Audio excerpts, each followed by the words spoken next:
ampere is flowing in a wire frame as shown in figure. The frame is a combination of equilateral triangle ACD and CDE. ठीक है, यहाँ पे दिया हुआ है diagram, यहाँ पे 2 एम्पियर करंट फ्लो कर रहा है एस से। थोड़ा इनलार्ज कर लेते हैं इसको। इसमें नेट फोर्स कुल मिला के पूछ रहा है ना। और क्या क्या दिया हुआ है देखिए, इसमें ऐसे करंट जा रहा है ऐसे, और ऐसे ये डायरेक्शन है करंट का जैसा मैंने एरो बनाया है। तो इस पर नेट फोर्स कितना लग रहा है ये पूछ रहा है। क्या क्या गिवन है, करंट दिया हुआ है, सभी वायर में 2 एम्पियर का ही करंट है। Same current flowing in wire frame as shown in figure, सब में 2 एम्पियर करंट है।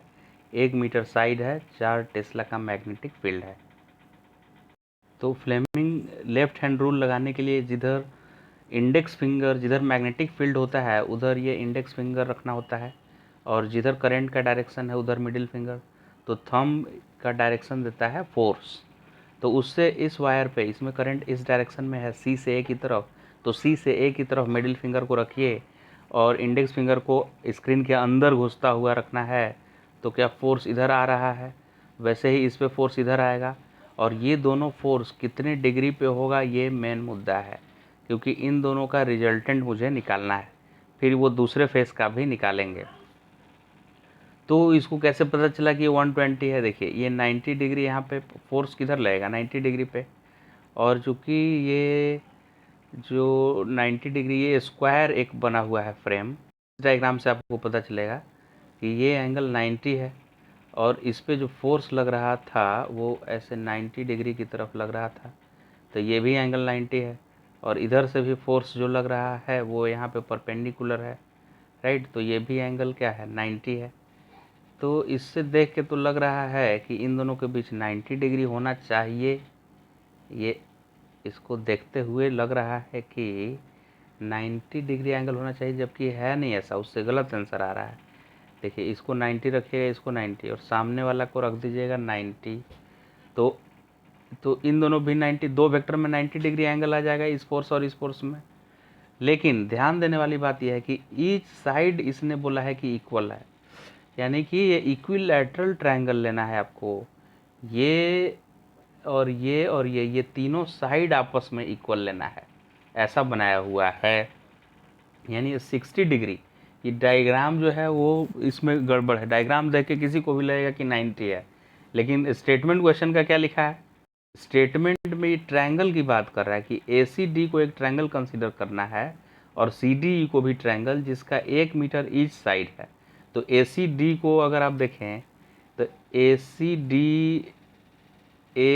इसको ट्रायंगल मानना है और ईच साइड इक्वल है, तो ये एंगल 60 लेना पड़ जाएगा ना, है कि नहीं। तो ये एंगल आप 60 लेंगे, और ये वाला यहाँ 90 है, और इधर से भी ये 90 है, तो ये इसको 120 लेना पड़ेगा। इन दोनों फोर्स के बीच एंगल 120 लेना पड़ेगा।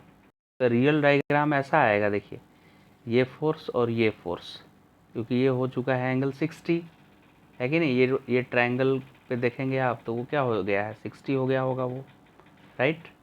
अब ये वाला एंगल 120 आ जाएगा, तो 120 पे दो फोर्स का रिजल्टेंट वापस वही फोर्स हो जाता है, तो F और F का रिजल्टेंट ऊपर की तरफ हो गया F।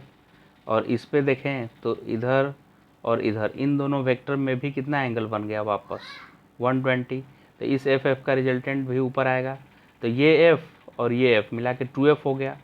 2F कैसे हुआ, देखिए टोटल 4 फोर्सेस हैं, इसका और इसका रिजल्टेंट 120 पे दो वेक्टर का रिजल्टेंट खुद वही आ जाता है ना, तो ऊपर की तरफ हो गया।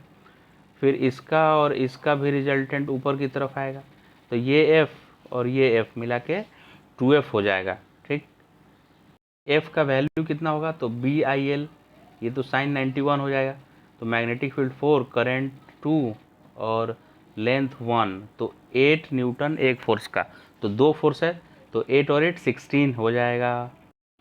तो टोटल आंसर इसका जो आने वाला है, ये था 8, ये भी 8, और ये जो CD साइड है इसमें भी करंट है, तो इस पर भी ऊपर की तरफ 8, फिर इधर ऐसे है ये भी 8 और ये भी 8, इतना सारा फोर्स लग गया।